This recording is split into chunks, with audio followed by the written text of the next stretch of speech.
भारत युवाओं का देश है और युवा शक्ति ही भारत के विकास का इंजन हो सकती है। पर हाल ही में ईपीएफओ ने एक रिपोर्ट जारी की है, जिस रिपोर्ट में इस बात की पुष्टि की गई है।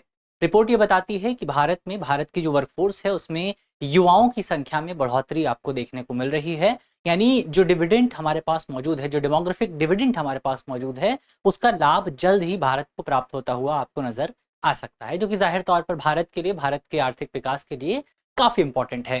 तो आज इस वीडियो में हम इसी विषय पर बात करेंगे कि क्या डेटा हमारे सामने निकल करके आया है और ओवरऑल इकोनॉमी की क्या सिचुएशन आप देख पाएंगे। मेरा नाम है अक्षय और आपका स्वागत है दृश्य चैनल की इस नई वीडियो में। इसी नोट के साथ करते हैं वीडियो की शुरुआत और सबसे पहले देखते हैं कि यहाँ पर हमारा एक अभ्यास प्रश्न क्या है। तो एक अभ्यास प्रश्न आपके सामने मौजूद है, जिस प्रश्न का जवाब आपको कॉमेंट बॉक्स में बताना है। सवाल में आपसे पूछा गया है कि ईपीएफओ यानी कर्मचारी भविष्य निधि संगठन जो है, ये निम्नलिखित में से किस मंत्रालय के अंतर्गत कार्य करता है। हमारे ऑप्शन है, ऑप्शन ए वित्त मंत्रालय, ऑप्शन बी गृह मंत्रालय, ऑप्शन सी श्रम और रोजगार मंत्रालय और ऑप्शन डी सामाजिक न्याय और अधिकारिता मंत्रालय। तो इसका सही जवाब क्या होगा, अगर आपको पता है तो आप कमेंट बॉक्स में बता सकते हैं, और अगर आपको सही जवाब नहीं पता है तो थोड़ा सा इंतजार करिए, वीडियो में हम सही जवाब को खोजने की कोशिश करेंगे। तो इसी नोट के साथ करते हैं वीडियो की शुरुआत और सबसे पहले देखते हैं कि हमारे सामने खबर क्या निकल करके आई है। तो खबर यदि आप देखें, हमारे सामने खबर निकल करके आई है कि भारत के औपचारिक रोजगार बाजार में मजबूती के संकेत आपको देखने को मिल रहे हैं। यानी कि भारत का जो फॉर्मल मार्केट है, फॉर्मल एम्प्लॉयमेंट मार्केट जो है, वहां पर आपको थोड़ी सी मजबूती आती हुई नजर आ रही है। कर्मचारी भविष्य निधि संगठन यानी ईपीएफओ ने मार्च 2024 में तकरीबन 14.6 लाख नए मेंबर्स को जो है ऐड किया है। इसमें से लगभग आपके 59% जो मेंबर्स हैं उनकी उम्र आपको 18 से 25 वर्ष के बीच में देखने को मिलेगी। यानी कि जो युवाओं की सबसे ऊपर वाली कैटेगरी होती है, वहां पर आपको अधिकांश मेंबर नजर आ जाएंगे, जो कि पहली बार नौकरी करने वालों की संख्या को दर्शाता है। यानी कि ईपीएफओ ने मार्च महीने में जितने भी मेंबर्स को जोड़ा है, उसमें से तकरीबन आपका 60% लोग ऐसे हैं जो कि पहली बार नौकरी कर रहे हैं, जो कि पहली बार किसी फॉर्मल सेक्टर में काम कर रहे हैं। इसका मतलब ये है कि भारत का जो फॉर्मल सेक्टर है, भारत के रोजगार का जो फॉर्मल सेक्टर है, उसमें युवाओं की संख्या आपको काफी ज्यादा बढ़ती हुई नजर आ रही है। उसमें बहुत सारे लोग आपको जो है भारत की तरफ से, भारत के युवा जो है वो आपको नजर आ रहे हैं। इसके अलावा ये संगठित रोजगार क्षेत्र में युवाओं की मजबूत भागीदारी को दर्शाता है। यानी कि भारत का जो ओवरऑल ऑर्गेनाइज्ड सेक्टर है, वहां पर युवाओं की संख्या बढ़ रही है, वो आपको यहाँ से नजर आ जाएगा। इसके अलावा वैश्विक अनिश्चितता के बावजूद भारत का रोजगार बाजार काफी ज्यादा रेजिलियंट बना हुआ है। रेजिलियंट बने होने का क्या मतलब है? रेजिलियंट बने होने का मतलब यह है कि अंतर्राष्ट्रीय स्तर पर आपको काफी ज्यादा अनसर्टेनिटी देखने को मिलेगी। अंतर्राष्ट्रीय स्तर पर दुनिया के जो तमाम बड़े लीडर्स हैं, उनकी पॉलिसी की वजह से बहुत ज्यादा निश्चितता नहीं रहेगा, ये बहुत अनसर्टेनिटी आपको देखने को मिल रही है।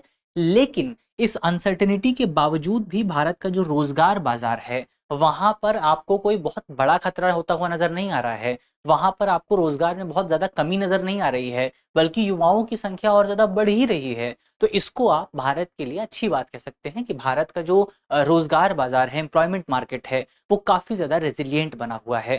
तो ये ओवरऑल हमने जो खबर है उस खबर पे बात की, खबर से जुड़े तमाम इंपॉर्टेंट पहलू देखे।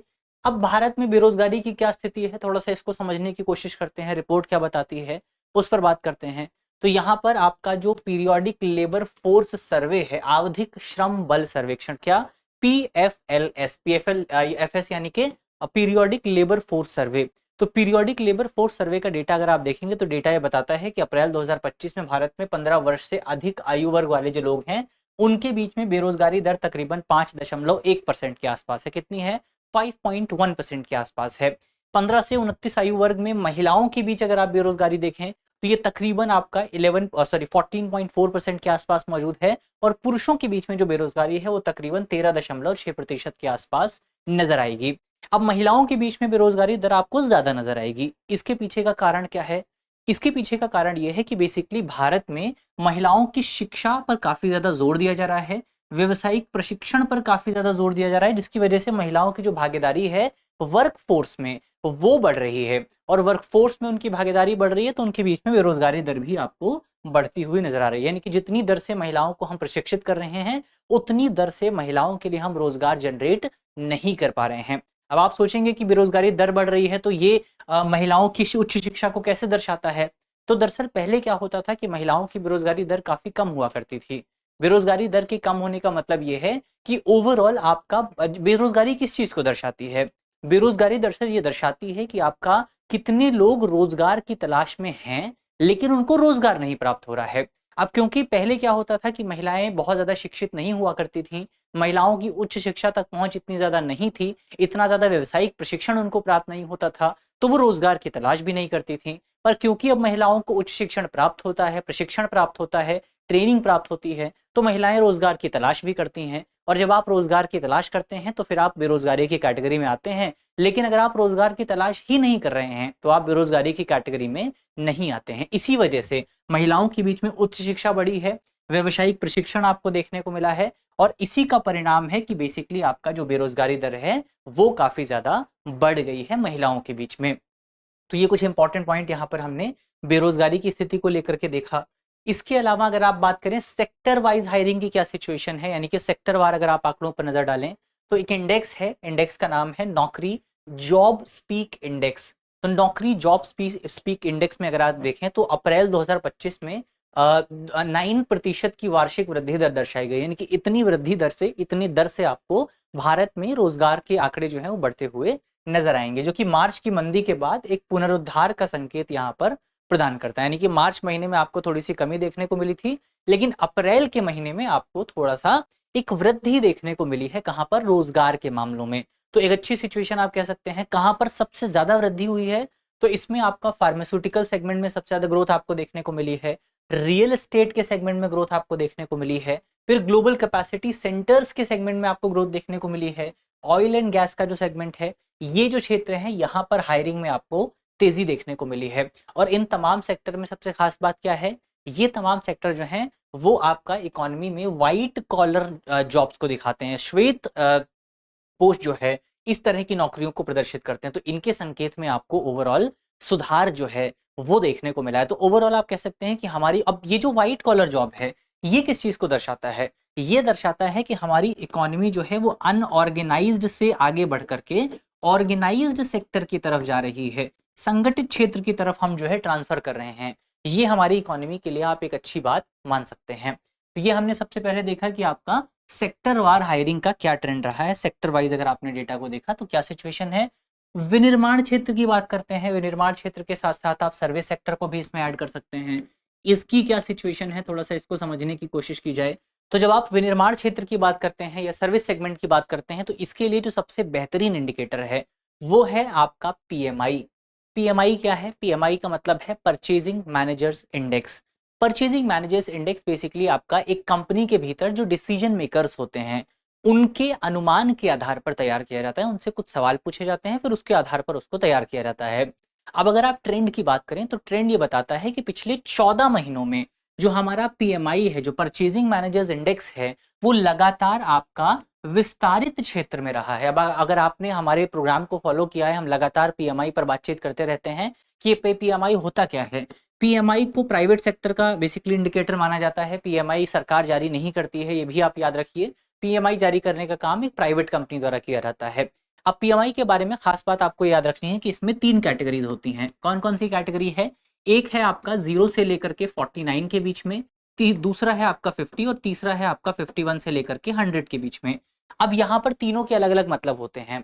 अगर आपका पीएमआई जो है वो 0 से लेकर के 49 के बीच में है तो इसका मतलब ये होता है कि आपकी इकोनॉमी में कॉन्ट्रैक्शन हो रहा है। कॉन्ट्रैक्शन का क्या मतलब है? संकुचन हो रहा है। संकुचन यानी कि आपकी इकोनॉमी में या फिर आपका जो सर्विस सेक्टर है। अब ये जो पीएमआई है आपका परचेजिंग मैनेजर्स इंडेक्स है, ये 2 सेक्टर्स को लेकर के जारी होता है। कौन कौन से? एक सेक्टर है आपका मैन्युफैक्चरिंग सेक्टर और दूसरा है आपका सर्विस सेक्टर। तो अब अगर आपका जो परचेजिंग मैनेजर्स इंडेक्स है, चाहे आपका मैन्युफैक्चरिंग सेक्टर का हो चाहे आपका सर्विस सेक्टर का हो, अगर परचेजिंग मैनेजर्स इंडेक्स 0 से 49 के बीच में है तो ये दर्शाता है कि आपकी इकोनॉमी में या सेक्टर में कॉन्ट्रैक्शन हो रहा है। अगर आपका परचेजिंग मैनेजर्स इंडेक्स जो है वो 50 पर मौजूद है तो ये बेसिकली आपका न्यूट्रल सिचुएशन को दर्शाता है, यानी कि ना तो आपकी इकोनॉमी कॉन्ट्रैक्ट हो रही है ना ही इकोनॉमी में ग्रोथ हो रही है। लेकिन अगर आपका जो परचेजिंग मैनेजर्स इंडेक्स है वो 51 से 100 के बीच में है तो ये आपकी इकोनॉमी में एक्सपेंशन को दर्शाता है, विस्तार को दर्शाता है। और हमने क्या बात की कि हमारी इकोनॉमी में अगर आप देखें तो पिछले 14 महीने से हमारा जो परचेजिंग मैनेजर्स इंडेक्स है, चाहे आप मैन्युफैक्चरिंग सेक्टर की बात करें, इसमें एक चीज आप याद रखिए, इसमें सर्विस सेक्टर में थोड़ा सा गिरावट एक समय पर आकर के नजर आई थी। अगर आप देखें, अगर आप जो है हमारा जो इकोनॉमिक सर्वे है उसको देखें, तो इकोनॉमिक सर्वे ये बताता है कि मैन्युफैक्चरिंग सेक्टर हमेशा से ऊपर रहा है, लेकिन सर्विस सेक्टर में थोड़ी सी गिरावट, खासतौर पर आपका कोविड-19 महामारी के दौरान जो ओवरऑल आपका हॉस्पिटैलिटी सेक्टर है, हॉस्पिटैलिटी सेक्टर के दौरान थोड़ी सी गिरावट जरूर आई थी, लेकिन ओवरऑल अगर आप देखें तो दोनों जो आपके सेगमेंट हैं, चाहे मैन्युफैक्चरिंग है चाहे सर्विस है, दोनों का जो परचेजिंग मैनेजर्स इंडेक्स है वो 51 से 100 के बीच में बना रहा है, यानी कि विस्तार जो है उसका होता रहा है। तो इस आधार पर आप कह सकते हैं कि दोनों सेगमेंट जो है वो भारत में बढ़ रहे हैं। ये विनिर्माण क्षेत्र और सेवा क्षेत्र में स्थिर विश्वास और रोजगार वृद्धि को दर्शाता है, यानी कि दोनों ही जो आपके सेगमेंट हैं वहां पर आपको हायरिंग का ट्रेंड देखने को मिलेगा, यानी कि वहां पे जो है लोगों को रोजगार दिया जा रहा है, जो कि भारतीय इकोनॉमी के लिए जाहिर तौर पर एक अच्छी बात है। और यही वजह है कि जहां पर दुनिया की दूसरी जो अर्थव्यवस्थाएं हैं वो इस अनिश्चित समय में लगातार नीचे गिरावट कर रही हैं, और वर्ल्ड बैंक का अनुमान यह है कि भारत की इकोनॉमी इस साल जो है 6.2% की दर से ग्रोथ कर सकती है। हालांकि वर्ल्ड बैंक ने पहले भारत को लेकर के जो अनुमान दिया था वो 6.5% के आसपास था, पर बाद में इस अनुमान को कम करके 6.2% कर दिया गया था। इसके अलावा रोजगार बाजार में बढ़ोतरी जो है बढ़ोतरी तो हो रही है, लेकिन उसके साथ साथ आपका फॉर्मलाइजेशन भी आपको देखने को मिल रहा है, यानी कि हम अनऑर्गेनाइज्ड सेक्टर से ऑर्गेनाइज्ड सेक्टर की तरफ जा रहे हैं। इसमें अगर आप देखें इसके क्या डेटा निकल करके आता है, तो इस तरह के जो हमने संकेतक देखे हैं, चाहे आप ईपीएफओ की बात करें, चाहे आप लेबर फोर्स पार्टिसिपेशन रेट की बात करें, या लेबर फोर्स पार्टिसिपेशन सर्वे की बात करें, या आप पीरियोडिक जो लेबर फोर्स सर्वे है उसकी बात करें, चाहे आप ये जॉब स्पीक इंडेक्स को देखें, पीएमआई को देखें, तो ये जो तमाम इंडिकेटर्स हैं, ये इंडिकेटर्स इस बात को दिखाते हैं कि बेसिकली भारत में रोजगार में आपको तेजी से औपचारीकरण देखने को मिल रहा है। औपचारीकरण यानी कि फॉर्मलाइजेशन देखने को मिल रहा है। संगठित क्षेत्र में युवाओं की भागीदारी बढ़ रही है, ऑर्गेनाइज सेक्टर में युवा बढ़ रहे हैं। इसका संकेतक क्या है? ईपीएफओ में 60% जो लोग रजिस्टर हुए हैं वो क्या हैं? वो आपके 18 से 25 वर्ष की उम्र में हैं, यानी कि वो फॉर्मलाइज्ड सेक्टर। और ईपीएफओ किस बात को रिप्रेजेंट करता है? ईपीएफओ रिप्रेजेंट करता है आपका फॉर्मलाइज सेक्टर को, यानी कि ऑर्गेनाइज सेक्टर को। तो इसका मतलब ये हुआ कि ऑर्गेनाइज्ड सेक्टर में युवाओं की भागीदारी बढ़ रही है, जिससे रोजगार की गुणवत्ता और सुरक्षा दोनों में सुधार आपको देखने को मिलेगा, और ये अंततः आगे चल करके हमारी जो आर्थिक सुधार है और हमारी जो ओवरऑल इकोनॉमिक ग्रोथ है उसको समर्थन करने वाला है। तो ये कुछ इंपॉर्टेंट पॉइंट यहाँ पर आपका इस पूरे विषय को लेकर के मौजूद थे, और यहाँ पर हमने टॉपिक का जो है सही ढंग से विश्लेषण कर लिया है। अब वापस से सवाल पर आ जाते हैं। सवाल का जवाब आपको कमेंट बॉक्स में बताना था। सवाल आपके सामने मौजूद है कि ईपीएफओ किस मंत्रालय के तहत या किस संगठन के तहत, किस ऑर्गेनाइजेशन के तहत काम करता है। इसका जवाब आपको कमेंट बॉक्स में बताना है। उम्मीद है कि आप इसका जवाब दे पाएंगे, और नहीं दे पा रहे हैं तो आप इसको जो है सर्च कर सकते हैं कि इसका सही जवाब क्या है। मुझे उम्मीद है कि इस वीडियो में हमने जितने भी इंपॉर्टेंट टॉपिक डिस्कस किए हैं वो आपको समझ में आए होंगे। वीडियो यदि आपको अच्छी लगी है तो वीडियो को लाइक कीजिएगा, शेयर कीजिएगा अपने दोस्तों के साथ, अपने साथियों के साथ। मिलते हैं आपसे अगले वीडियो में, तब तक के लिए अपना ख्याल रखिए, ध्यान रखिए, पढ़ते रहिए। धन्यवाद।